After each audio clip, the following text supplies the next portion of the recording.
In this guide, I'm going to show you guys how to fix Gemini Error 1099. Let's get started. The very first thing you want to do is check your internet connection. Make sure you have stable internet connection or you can switch between network. Next thing you want to do is reload the page. Click on this refresh icon. Click on this icon for several times. Next up, sign out and sign in back to your account. This will refresh your login session, and with these your problem might be fixed. Next thing you want to do is check the server status of Gemini. To do that, open a new tab, search for Gemini server status, navigate to the website down detector.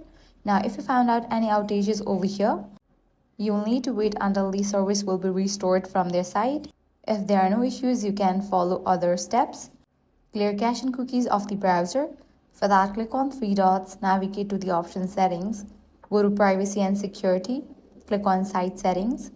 Now click on view permission. Here search for Gemini. Once it appears, click on the trash icon for it and delete it.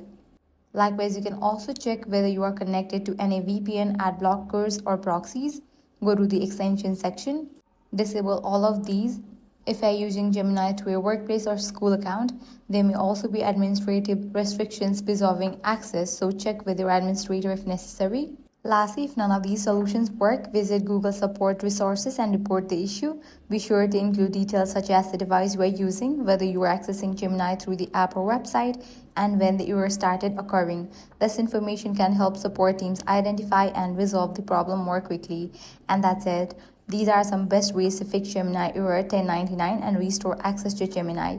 If this guide helped you out, do not forget to like, share, and subscribe.